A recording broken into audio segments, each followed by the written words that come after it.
Jeg har valgt klippet her med Lasse Norman Hansen, som der vandt OL i 2012, Omnium indendørs banecykling. Og det har jeg, fordi jeg kan huske, at jeg så det her i sommer, og det var virkelig spændende, fordi det var meget, meget lige. Omnium, der kører man flere discipliner i cykling. Og selvom Lasse Norman, som jeg så i klippet, havde styrt på en af det næst sidste etape disciplin, så stod det lige, helt fuldstændig lige mellem de tre, der kunne vinde. Så det hele handlede om, hvem der kører hurtigst i tid, og det var jo skide fedt. Jeg elsker cykling, og så at vi kunne havde en medaljechance. Og så vandt Lasse Norman, og det var helt vildt flot. Og det æstetiske i det er jo, at det er kraft, og det er kun, ja, det er udholdenhed, det er, altså, det smukke cykling, det er jo, at selvom der måske er nogen, der snakker om doping og så videre, så ellers kun den ene, der kan sådan afgøre det, plus hans hold en gang imellem. Men her, når det er banecykling, er det kun en. Og så jeg har selv været inde og se banecykling, og det er faktisk ret sjovt. Og det er flot, og det er smukt. Johnny Wilkinson, som er en af mine yndlingsspillere, han vandt verdensmesterskabet for England i 2003. Første gang og eneste gang, vi nogensinde har vundet det i rugby. Det var i ekstra tid, de havde spillet 40 minutter, hvor de begge hold, Australien og England, sad på 17 point hver, og der har ikke været en eneste point scoret. Og en af de sværeste måder, der er 2 måder at score på, eller 3 måder at score på i rugby, det er at gå for en try, som er 5 point, en dropkick, som er 3, eller en penalty, som også er 3. Og så Johnny Wilkinson på det tidspunkt, han var en af verdens bedste spillere, og han er i min mening, men for Australien på det tidspunkt var verdens bedste hold, og de havde ikke tabt den eneste kamp i hele verdensmesterskabet, og England var ikke engang meningen, de skulle komme hjem med gruppe playoffs, så det var stort, at de selv kom ind i finalen, og så de vandt det med 20 sekunder tilbage, hvor Australien havde haft, jeg tror, 10 chancer for at vinde det før. Det var bare stort for mig, fordi det var også den første rugbykamp, jeg nogensinde har set. Så. Ved du, hvad æstetik er? Ja, altså man kan jo for eksempel slå det op i en ordbog. Og det er jo, kommer jo fra Grækenland og betyder sanselig, eller sanse. Ja, det er jeg vil fortælle. Jeg har jo været til et 60 lektioners kursus i filosofi, og først efter 58 lektioner, så nåede vi faktisk til ordet æstetik. Og her stod han så ud med armene, og han citerer diverse filosofer, som der så gennem tiden har påstået, at den rene objektive skønhed må findes, men det er aldrig lykkedes nogen af dem at komme tættere på en egentlig definition. At jeg har fundet ud af, at det er subjektivt. Ja, og det tror jeg, at enhver kan se, at det smukke og det sublime, det er godt, det kræver en vis subjektivitet for, fordi det er vi jo naturligt nok ikke helt enige om, men det kan jo ikke gøre i sig selv, at det bare er et varmluftsbegreb, og også fordi, at du glemmer også hele betydningen med, at den har det her sanselighed til, som også er ekstremt relevant i forhold til begrebet æstetik. Jamen, vil du ikke også mene, at æstetik er geografisk bestemt, at det afhænger af den tid, vi lever i? Altså, jo. At det ikke, alle har ikke det samme syn på... Nej, og heller ikke gennem historien, men det gør jo ikke, at bare fordi et begreb det ændrer sig, eller at det får en anden betydning hen gennem historien, så gør det jo ikke, at det bliver ligegyldigt. Hvis vi kan tage selv din egen baggrund som filminstruktør, det vil sige, at filmen har jo også ændret sig. Der var en gang, hvor det var sort-hvid, og film har også mange forskellige betydninger.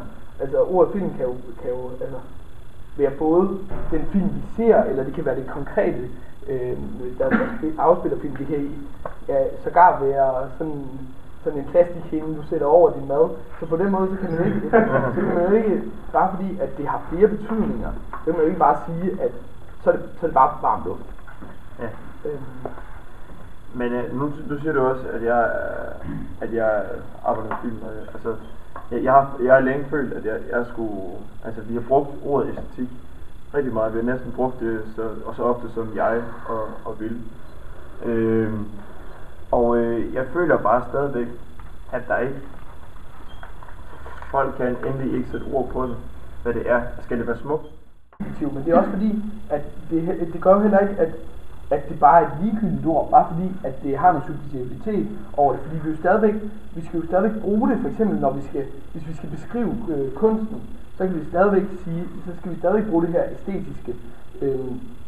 Fordi ellers kan vi jo ikke, altså, det er jo en del af den, hvis vi skal sætte nogle ord på kunsten.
To the boat to get from here to there.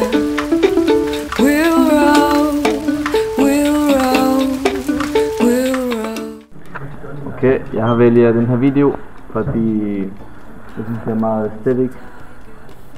Det er nogle moves, meget aesthetic, og de har sin aesthetic krop, så det har begge dele. Det kunne godt være meget, den der.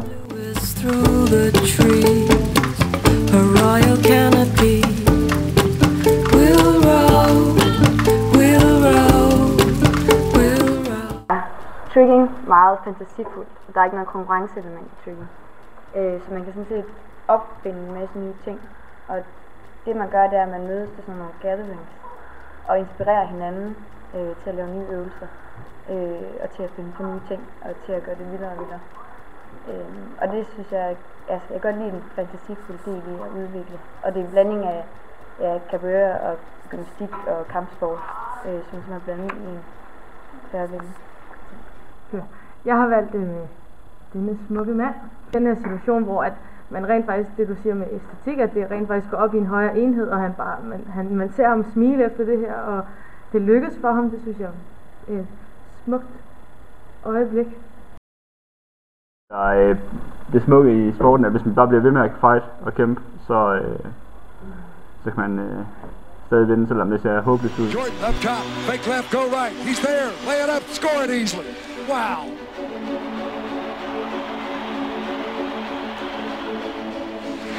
Stockton inside of Carmelo, they double it. Jordan knocks it away from him.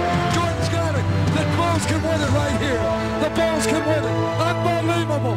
16 seconds left. Bulls down one. Michael against Russell. 12 seconds. 11, 10. Jordan a drive. Hangs. Fires. Yes! He scores. The Bulls lead 87. Jeg har valgt det her klip med Michael Jordan. Jeg tror, det var det 6. mesterskab, de vandt.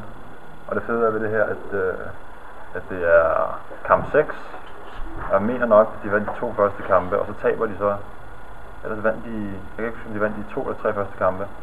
Og så de 2 næste, dem taber de så til Utah. Og så kommer de ud i den her kamp 6, og de er så bagud med 1 point, da der mangler 10 sekunder. Altså som Jordan har gjort så mange gange før, så laver han den der game winner til sidst. og så vinder de så kamp 6, og så tror jeg, at de slipper for at komme ud i kamp 7. Så det er ikke så meget scoring i sig selv, det er mere alt det pres, der ligger på ham, som han lever op til. Det jeg synes er det flotte ved det.